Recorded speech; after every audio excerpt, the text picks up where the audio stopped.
work. I'm live. Woo-hoo! I'm live. I'm live. It's alive. Whew.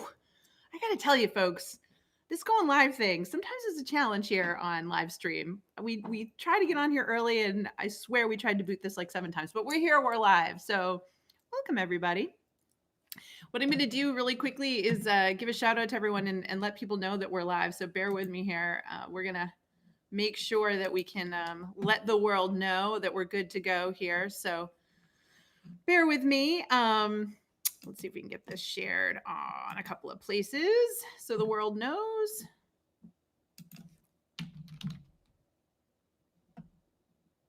Let's see. All righty. So working away here, folks.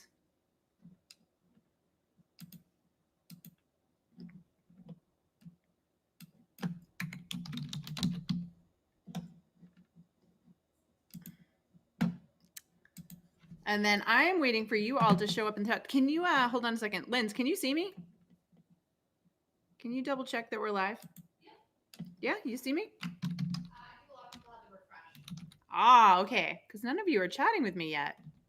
And I can't get this party started unless I know you're there.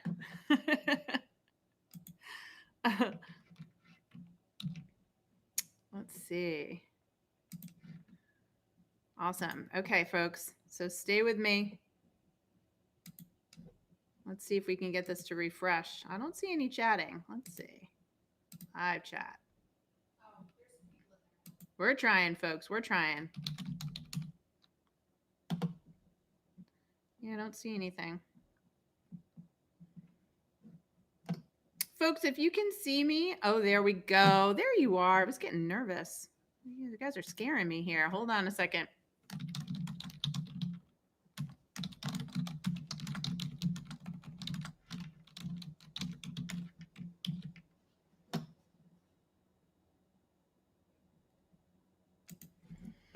Okie dokie. So welcome, everyone. Whew, it's official. We're live. Welcome to Office Hours this Wednesday. Lots going on. Here's how this works for those of you that aren't familiar with this process. All you need to do is take the word question and put it in all caps, but just the word question. I need to stress this. Don't yell at me. Don't put the whole thing in caps. And also don't forget to put the word question. Otherwise, I can't see it because everyone starts chatting. I do my best to answer your questions. I cannot guarantee I'll answer them all. And a lot of times the chat goes so fast that I miss a few. So I'm just going to tell you how that rolls, okay? If you want to get all your questions answered consistently by professionals, I'm going to share how to do that a little bit later. But for now, I want to get started because we're here and we want to get moving. And the first question of the day is from Dan McFadden. Hey, Dan. Dan says, online assessments. What do you think when an assessment says it takes 30 minutes or more and it ends after a couple of questions? So basically, some of these assessment tests that companies have you take right now are grading as they go. So if they tell you that it takes 30 minutes and you're 3 questions in and 2 minutes into it and it ends it for you, you've probably not answered the first questions correctly and they've automatically eliminated you from the process. Can't guarantee it, but historically that's what's happening, Dan. So there's not much you can do at that point. That's the problem with these tests. You can't retake them. You can't go back and change your answers. This is what companies are doing. Short story around this. I had a client who was applying to a very big, well-known bank. I won't say which one. And she was trying to get a management job. She'd been with the company for a while, and she was encouraged by her manager to apply for a management position. And part of the process was to take this online test. Well, she took this test. It took her over an hour to do. So she put, an hour, 15 minutes of her life into this test. And at the end, she hit the final button, she hit enter, and it immediately rejected her. It instantly scored her right there and said, we're sorry, you're not moving forward. An hour and 15 minutes of her life, she couldn't get back, and immediate rejection.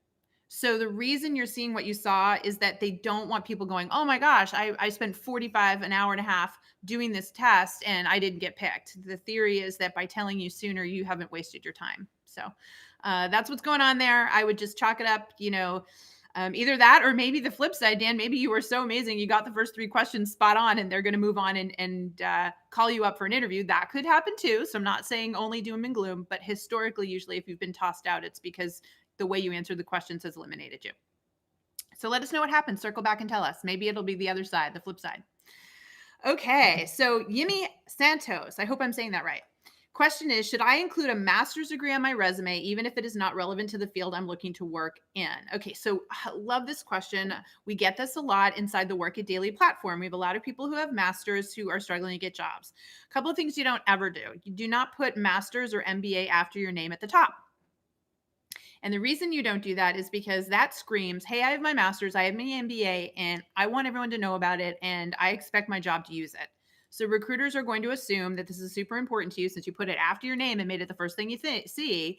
And if the job doesn't requirement, they're going to put you in the no pile, or in the I'll come back to this person later pile, which is essentially the no pile because they're going to find somebody else to call first. Now, if you know that you don't need this, what I would do is de-emphasize it. I don't think you necessarily need to hide it, but you need to de-emphasize it. So it's not going to go in the top fold of your resume. It's not going to go front and center. It's going to go at the very end in what we call the additional experience section. And it's just going to be a single line item, master's in this area, right? That says to them, hey, I have this thing, but clearly I'm not trying to play it up because it's not something I intend to use. And that way you're not lying, but at the same time, you're not putting it in a place that could get you disqualified. Okay? I hope that helps. Let's see. Next questions. Yeah.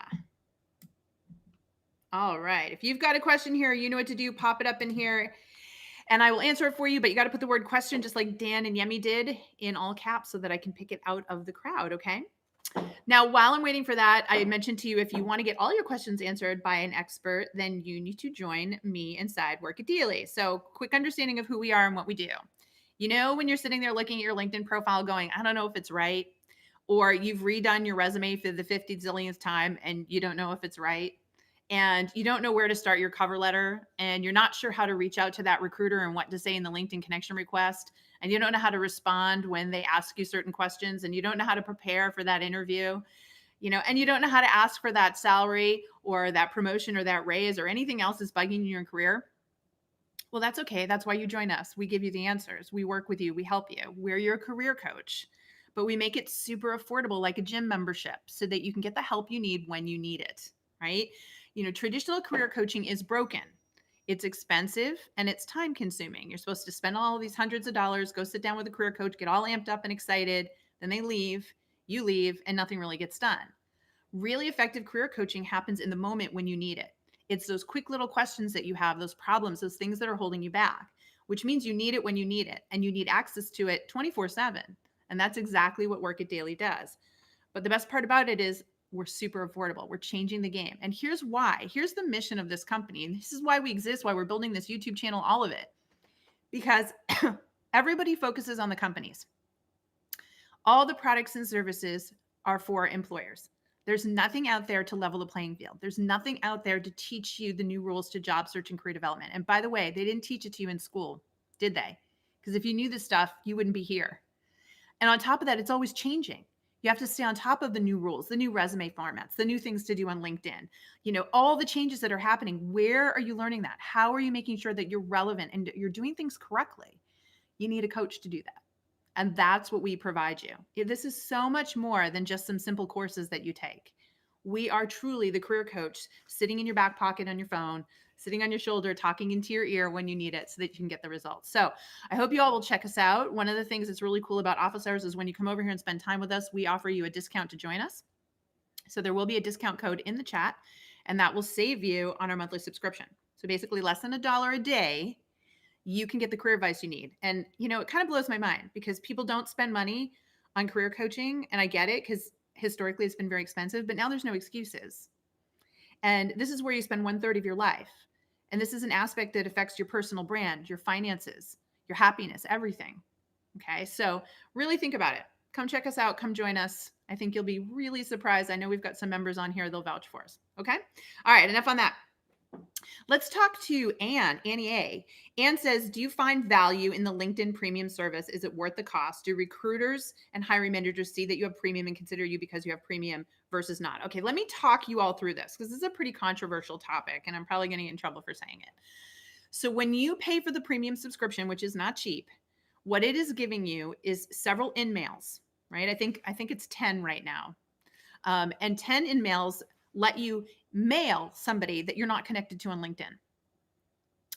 Now, the chances that that person will read that email is questionable. Not everybody is active on there. Just because you send an email doesn't mean it's going to be read.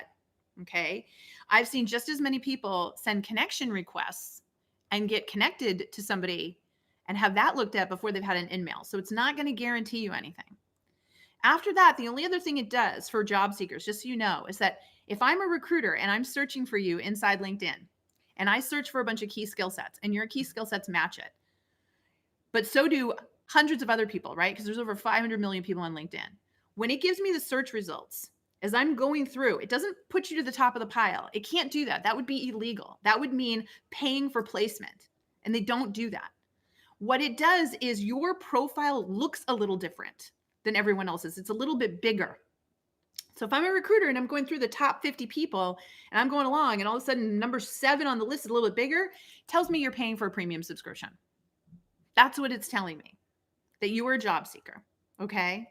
It's not going to do anything to up your game. The only value I've ever heard is a couple people said to me, oh, someone responded to my email, so I thought it was really worth it. And I said to them, did you try sending them for free a connection request? Because they probably would have responded to that too. So I struggle with telling anyone to spend money on this. Now, the one thing that you'll be inside is a private group. They have, you know how you have groups on LinkedIn? They'll give you access to join a group. There's over 1 million people in there. And you can throw a question out and other people will answer it. But there's no experts in there monitoring that advice. Nobody's telling you the right or wrong things to do in there. It's just other people saying, I tried this, I tried that. Again, that worries me. That worries me. I don't want you to get bad advice. So I caution you. I just tell you that there's not a lot to it. In terms of that, you get access to their LinkedIn learning center. So there's all sorts of videos, but again, there's no support.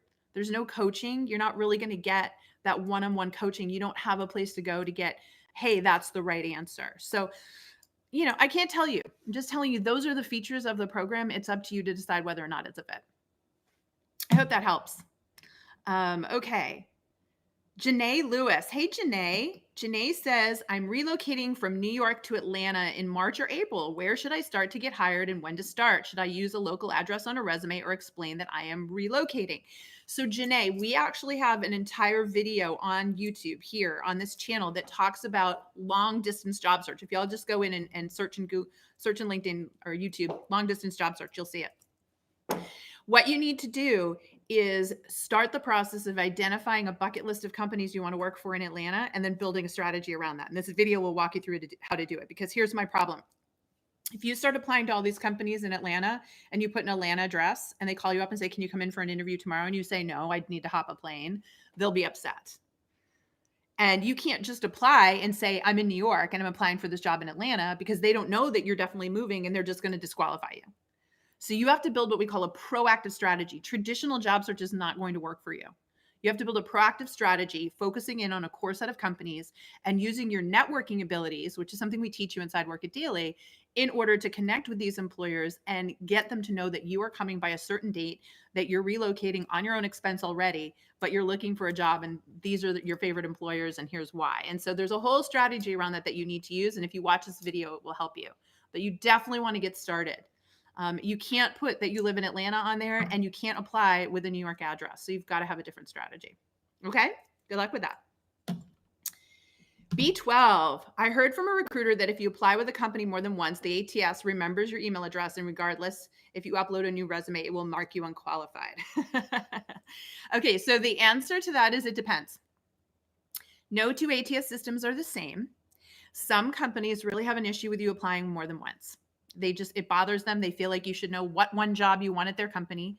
Others have no problem with you applying multiple times. The problem is that you can't tell which one. You can't go to a company's website and go, oh, they've got this type of ATS system. This is, again, why the ATS system is so broken and why we don't encourage you to apply online ever. What you need to do is talk to somebody there first and find out the answer. You need to connect with people who work there and get an idea of the best way to apply. Are you able to update your profile? Can you apply to multiple jobs? What do you do? That sort of thing. So this is why talking to people becomes so important. Also, let me just tell you, if you have been in a system and you've already been rejected and already branded as not hireable, how are you going to get around that? Not online. It's definitely not going to work online. You've got to go around the process. You've got to talk to people there who can walk down the hallway and say, you really should pull this person's application out. I talked to them. They definitely have the skills. I don't know why they didn't make it through the process. Go pull their resume and take a look. Can't tell you how many times this has happened to people. All the time in our program, people say, JT, I got rejected, work it daily. They said, I applied to this company, I got rejected. I found somebody connected, wrote a disruptive cover letter like you taught me, got my new resume in their hands, and all of a sudden I got a phone call because you went around the system, because the system's broken.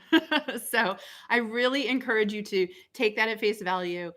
As I say to everybody, try to avoid applying online. Apply online when you've talked to somebody at the company and they say, yeah, just fill out the application online. We'll go from there.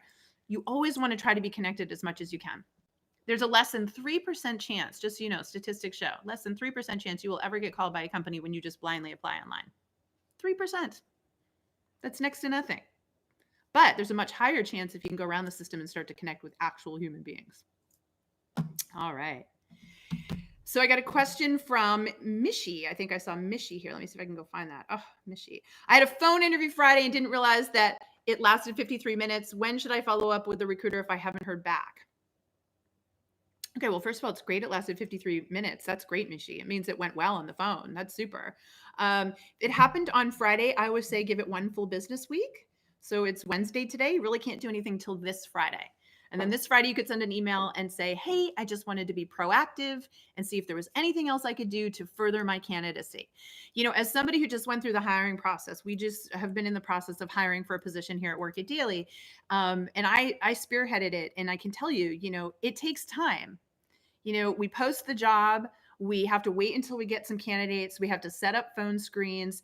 After those phone screens, we were doing about 10 phone screens. Well, from the time of my first phone screen to the time of my 10th, it was over a week, and I don't really have any feedback for those people till I get through my phone screen. So, a day in your world feels like a month because you want the next step. A day in their world feels like a minute. So you've just got to give them that time. And then you've got to be really careful about how you reach out. And again, you just want to say, I want to be proactive, see if there's anything else I can do to further my candidacy. Boom. And leave it at that. Okay. In the meantime, stay busy. I know you got a job crush. Stay busy. Don't think about it. Do other things. Find other companies, right? Don't put all your eggs in one basket. Okay. Let's see. Tori says, question, I'm interviewing for an entry-level positions and a total career change from teaching to administration. Is it best to be upfront about this or to play up my valid experience? That's a good question. So Tori, I love that you're asking this question. So look, you have all this experience in teaching, and you obviously know that there's some skills that are transferable. What I would do is pull those out and try to get them validated. So if you're getting into administration, if you haven't already, you want to spend some time with people who are in administration and talk to them and say, here's my background. How do you see this being applicable to what you do now, this career? How is it transferable? So that when you're sitting down and you're talking to these employers, you can say, I know that I'm going to a total career change, but let me tell you why I'm making this pivot. Let me tell you that I actually spoke to people who do this work to validate. And here's what they told me about my skills and which of my skills they felt would be applicable. Notice the subtle difference there. Because if you sit down, Tori, and say, I'm making this change because I believe that I can take my experience in teaching and apply it here, you're saying, I, me. I know what I'm talking about, right? It just sends a weird message. But if you say instead, I didn't take this career pivot lightly. I took some time to research the role. I took some time to spend, quality time with people who do this role. And I asked them, do they see this as being a possible pivot? And they said yes. And here's what they told me. Here's what they said would transfer these skills. Here's why. Now, third-party credibility has explained why this makes sense. It feels much more validated. And I'll tell you, as an employer, I have a lot more confidence that you're actually making a good career pivot for yourself, as opposed to just deciding that it's time to switch. You actually went out and did the validation process. So that's what I would advise you to do. If you're going to present that information, present it from a third-party perspective. And it's not hard to do, right? Just go out and talk to people and they'll give you that info. Very good. All right, great question. Good luck, Tori. Hey, Bill. Bill says, developed contacts with the company I want to work for. Good. Met with former HR manager, now operations manager in the company. He was impressed with my background and told me he would champion me within the company. He found a role and I applied, was contacted by HR and asked to take an assessment. Did that, told I passed, and candidates would be reviewed by hiring manager. 3 days later, I got a canned email that they would be moving on with others. 2 days ago, I asked the HR for 10 minutes so I can understand where I fell short and strengthen my candidacy for future openings. So far, crickets. Should I pursue? Yeah. So this is an interesting scenario because this person really went to bat for you, right? Really coached you. You got through all sorts of pieces of the process. And now all of a sudden, boom, you're not even getting the chance to talk to the hiring manager. My guess is something is up in there. I don't think it has anything to do with you. A couple things come to mind. The person was in HR, they're now in operations.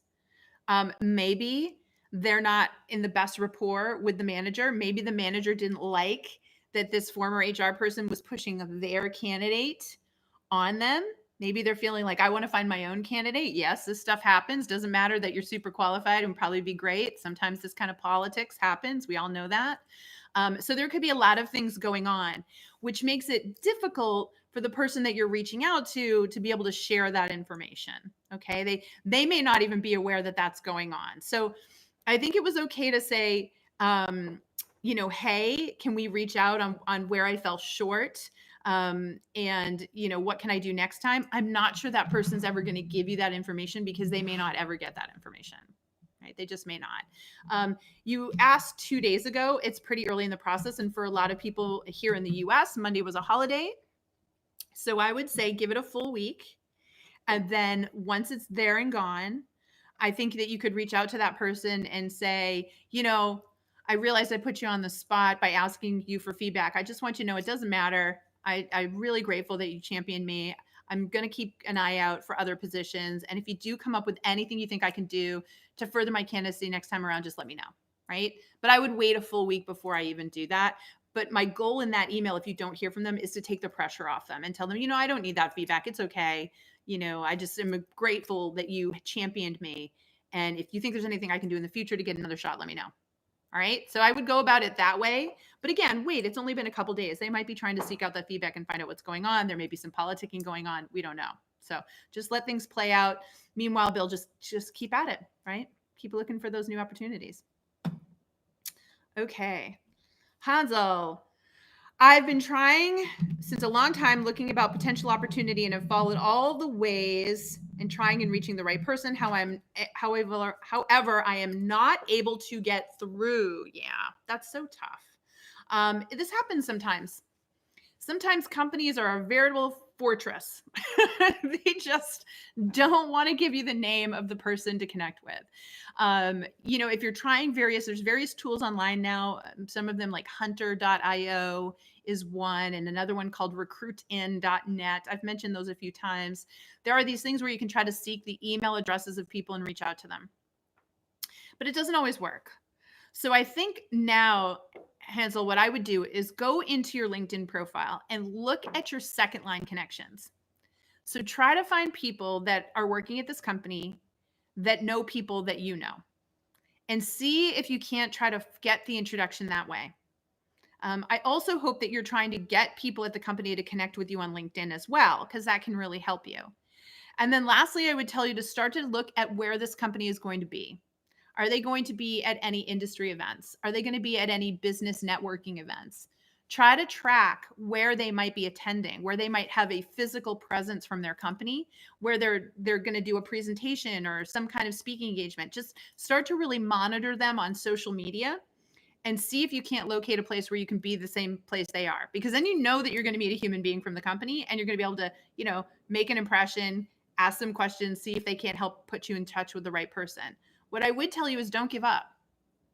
Don't give up. You never know what connection is finally going to be able to get you there and get that conversation going. But I will tell you, will not happen if you give up.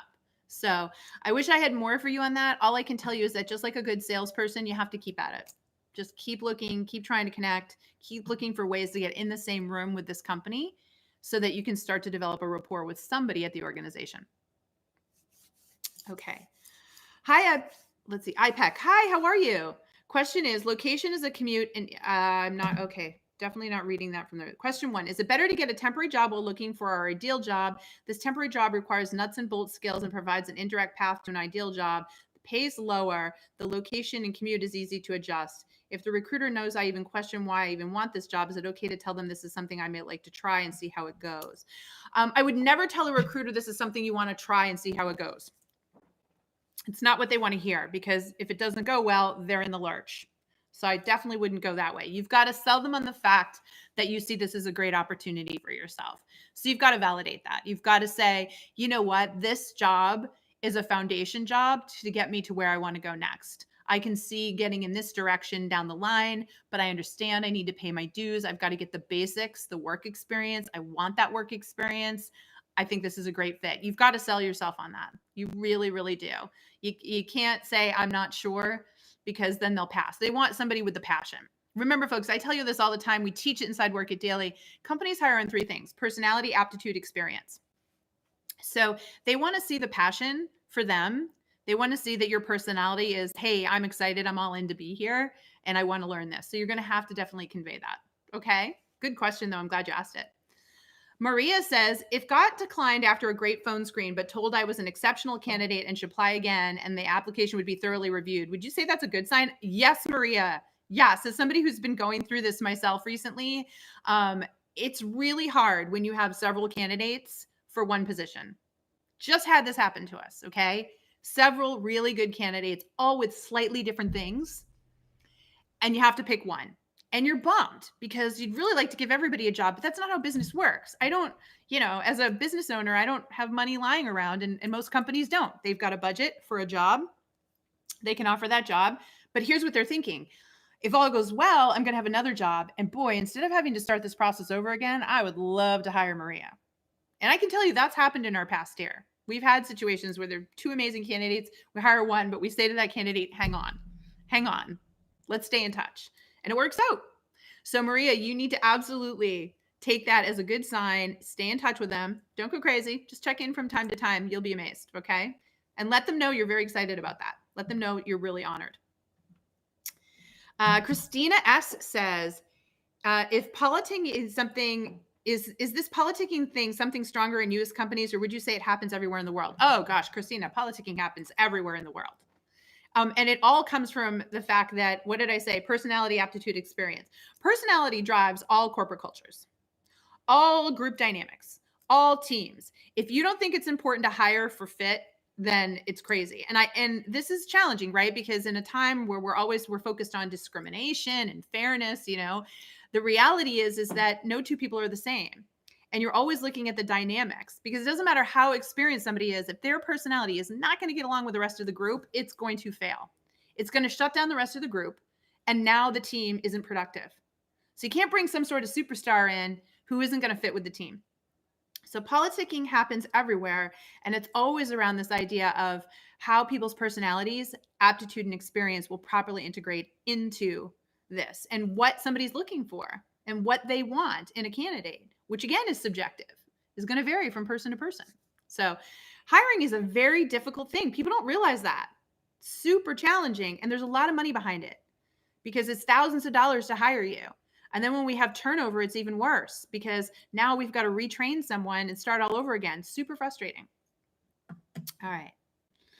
On LinkedIn, when you have more third connections than 2 connections, do you suggest reaching out anyways? Yeah, Marcella, absolutely. So we're all about expanding your network. Your network is your net worth. I cannot stress this enough. And knowing how to build out a strategic network on LinkedIn is vital these days.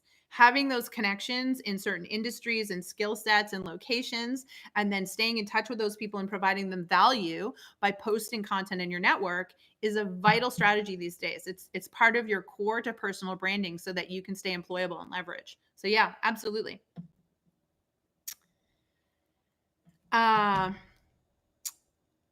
Let's see. War Van Eagle in DC. Hey, War Van Eagle says, you've been a great resource. Thanks. And wanting to freelance as a recruiter myself, been networking for 20 years. I shoot people over to your channel without hesitation. Oh, thank you. That's so great to hear. Sorry, I thought it was a question, but that's great news. Thank you.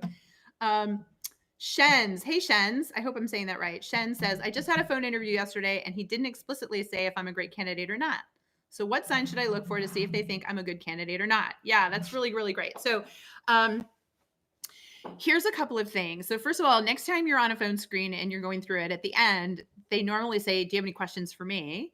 And I think one of the questions you can ask is, "Yes, can you know tell me right now, based on what you've heard so far, do you feel like I'm a potential fit for the role?" You can ask that. Based on what we've talked about so far, do you feel I'm a potential fit for the role?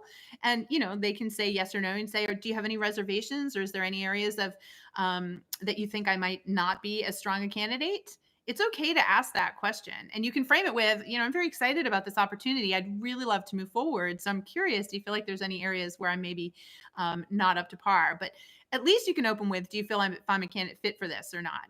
And, hopefully they'll be honest with you. They'll say, yes, but I have some concerns here, and we're interviewing other candidates. Really strong buy symbols, the way is they're gonna say to you, wow, I really love what I heard here. Let me tell you what the next steps are in the process. You'll definitely be hearing from me. That kind of thing would be signs. But even then, I got to tell you, even then, you can love a candidate and then interview 5 more people and go, wow, they're not as great as I thought they were because I met 5 more who are a better match. It doesn't mean you did anything wrong. Please hear me, everyone. You didn't do anything wrong. You're not a failure, right? It's just they're sitting there looking at a bushel of apples, and all the apples are a little different. And somewhere along the line, they found a couple apples that were a better fit for them. Okay. For the pie that they're baking.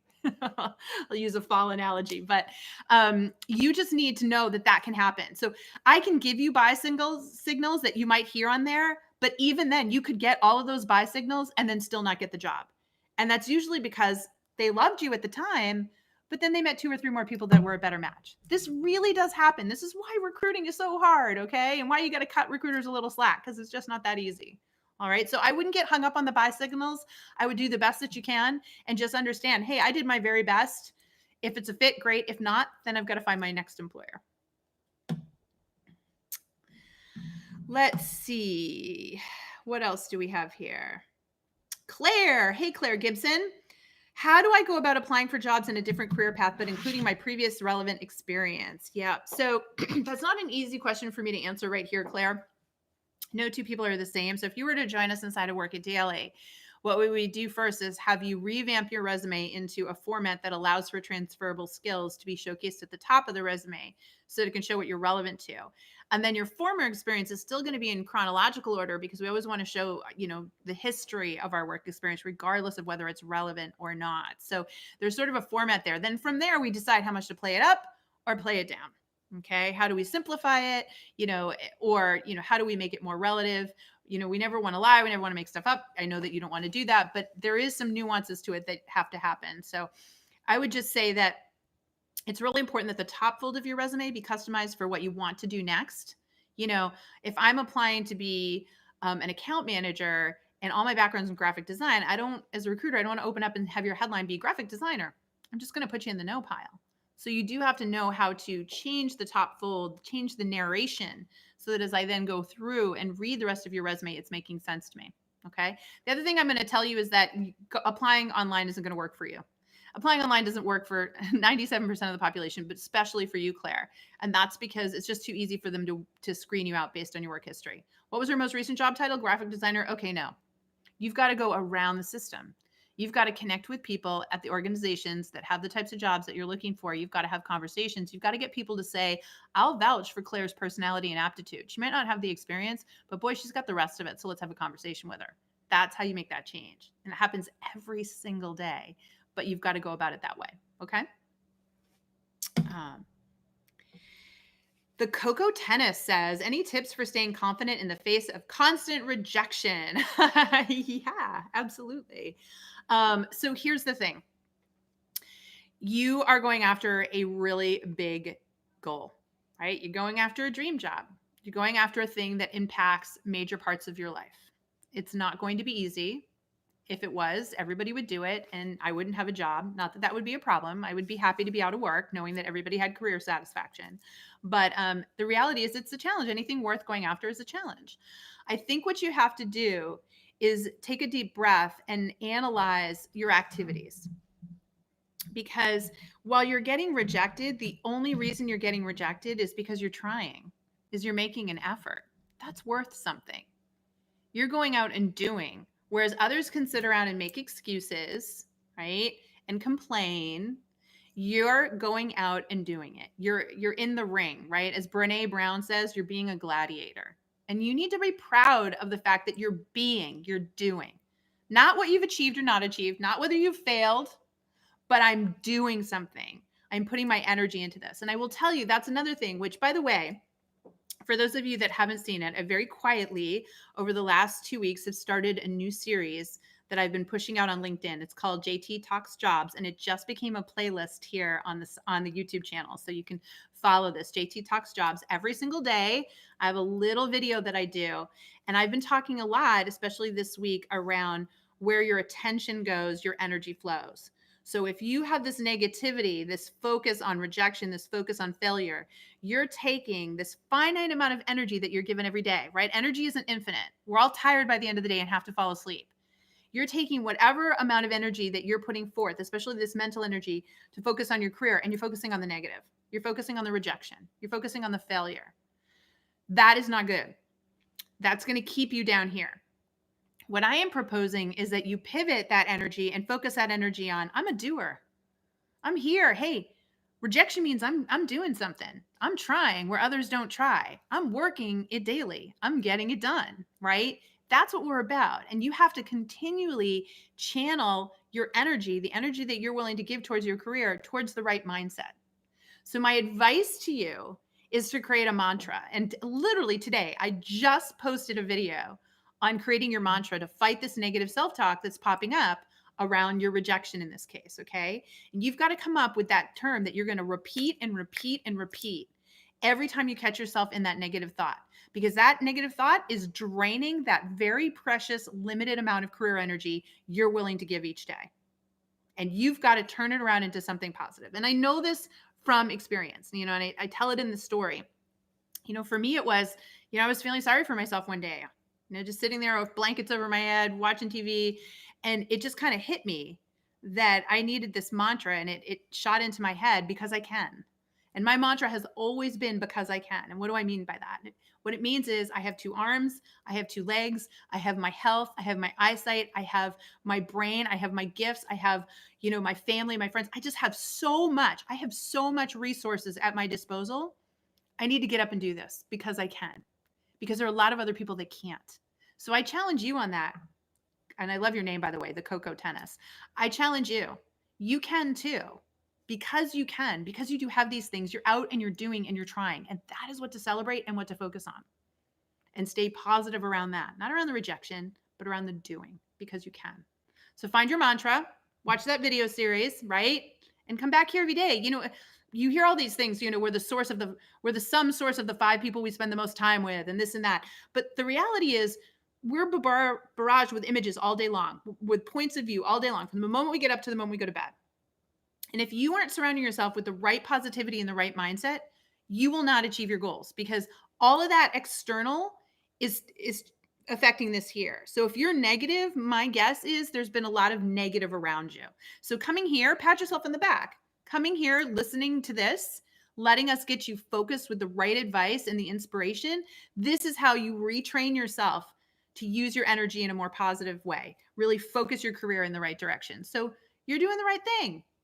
You're following the right resources. Find more resources that will keep your brain positive, that will channel that energy and really squash that negative self-talk. That is so, so important. You have got to squash it. You've got to get so good at squashing it. Your brain is a muscle, and we can all get so good. We can get flexible. We can get strong with our own muscles. But how little time do we spend getting good at shutting down the negative self-talk? Not nearly enough. Not nearly enough. We let this control everything, especially in career. And I'm going to be talking a lot more about that on JT Talks Jobs going forward, because it is all about that career confidence and that positive mindset. With that limited amount of energy you're willing to give me every day, then I want to work it daily, and I want to work it right with positivity. Okay. All right. So a couple more minutes here, then I've got to sign off, folks. I'll take this question from Brian. Brian says, I interviewed with a regional HDR, said he liked my experience and actually had 4 open HR positions as options for me, was supposed to follow up with me to discuss the best position and fit. Connected with me on LinkedIn, but no response or call after 1.5 weeks. Recruiter has told me they selected another candidate for the position I interviewed for, but didn't know about the 3 other openings discussed with me. How should I follow up at this point? Yeah, so this happens sometimes, right? So you got this recruiter that's focused on one job, doesn't know about the other 3. So my guess is just by you telling this recruiter, the recruiter is going to walk down the hallway or call the HR person and say, hey, what's up with these other 3 positions that Brian mentioned to me? What's going on there? So allow that to play itself out. I would wait a week and a half. I would wait another week. And then I would circle back to that manager and say, I heard the good news that you found somebody who's a fit for that job. That is fantastic. I so enjoyed talking to you that I really just want to make sure you got the right person for the job. That said, can you tell me how I can stay proactive on your radar screen? Don't bring up the fact that they said 3 other jobs, because now you're putting them on the spot. Maybe there aren't 3 other jobs anymore, Brian, right? So you don't want to put them on the spot. Always be thinking about that, folks. Don't go back and hold them to something they said. But instead, Brian, say, I'm so glad you found the right person for the job. I wanted to be proactive and find out what I can do to stay on your radar for when future opportunities arise, because I enjoyed talking to you so much. I am such a fan of the company. I just want to do that. I know it's my job to stay proactive. What can I do? How can I stay in touch with you? That's what you want to ask in about a week's time. Okay. And that way you're letting this person save face, because maybe there aren't 3 jobs open right now. Maybe something's happened, but they might be. So let's not, needle them on that. Not that I thought you were, Brian, but again, let's take that out of the equation and just focus on what you can do to take ownership and responsibility of keeping this relationship going. That's what you really want to ask them, because that's going to show accountability. Okay. Good luck with that. All right. I'm going to take one more question here. Let's see. One more question. What do I have here? I'm looking.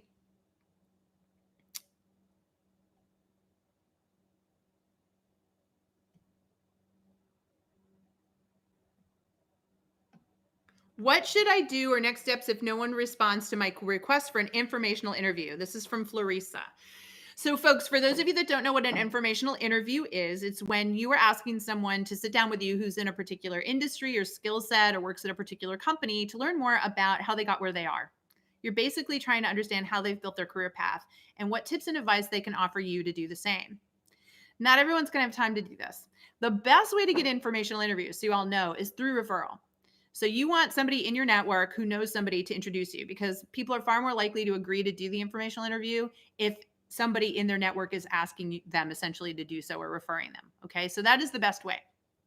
We don't always have those connections though, so sometimes we have to ask, complete strangers. And the percentages of people that are going to accept are pretty low. So this is where I tell you that you have to play the odds. What you want to do is go, gee, to get one informational interview at that company, I may have to reach out and connect to 10 people. And you want to connect with people at all levels. A lot of times people try to go straight to the top and find senior people thinking, well, they're a decision maker, so they'd be able to help me in the process. Find the intern, find the person that's got the new job a year ago or just got a promotion. Find people in a totally different area of the company that you wouldn't even be working for. Take the pressure off and say, look, I just want to learn what you did and what advice you have, and it's a numbers game. If you were to ask 10 people, odds are going to be a lot better that you could get one to say yes than if you ask only 2 people. So that's my advice to you, informational interviewing, and then once you get them, it's really hard to get those first few. So know that. Manage your expectations, Florissa. But once you get an informational interview and you go on it and you follow our methodology, at the end, you're able to say, this has been amazing. Is there one person that you think I could benefit from talking to? Is there somebody you could recommend that I talk to next? Because now you're going to get that referral I was talking about, which is going to increase the chances that that person they suggest say yes. And then that's how you're going to continue to get your informational interviews via referral, which are going to be more powerful. But getting them going is the hardest part. Rejection's a common part. Again, going back to the discussion around rejection, pat yourself on the back. You're doing it. You're making an effort. Keep going. Find more people. Keep going till you get the connection. Okay? All right, team. So listen, do you need motivation and support? Do you need a positive network of peers? Do you need experts giving you the right answers? Do you need your resume reviewed, your LinkedIn profile reviewed, right? Your cover letter reviewed? Do you need to be able to vent and talk about things that aren't working for you? Do you need your questions answered? If you're saying yes, if you're nodding your head, then you need to come check us out. Remember, there's never been anything like this before. This is why we're on YouTube. This is why we're explaining to people, because I still to this day, people go, I don't really get what you do, JT. And I simply say, I provide a career coaching and community service at an affordable rate. We are the gym membership for your career. We're going to get you in the best career shape of your life if you join us. And the best part is it's affordable. Okay. So what are you waiting for? If you're one of those people that's been stopping by here once a week, hanging out, checking it out, today's the day. Today's the day you should come over and just join us. You've got nothing to lose. There's no setup fees, less than $1 a day. You can start working with us and see. You've seen people talking in here. People get in here all the time and go, JT, I don't know why I waited so long. I watched you for months. I read everything. And I finally pulled the trigger, and I should have done it 3, 6, 9 months ago. So don't be one of those people, okay? Invest in your career the way you invest in the other areas of your life. What did I say earlier? Where your attention goes, your energy flows. Are you paying enough attention to your career? Are you giving it the support that it needs? If not, then a great step would be to work with us. Okay? All right, team. It's been great hanging out with you here today. I will see you next week, next Wednesday, 1 p.m. Eastern. Yes, I hope so. Have a super week. Remember, you're my WID warriors. Work it daily warriors. Hashtag WID warriors. Use it. And remember what we always say, if you want to win, you've got to work it daily. So get out there and do it. And I'll see you back here next time, okay? All right, everyone. Ciao. Bye-bye.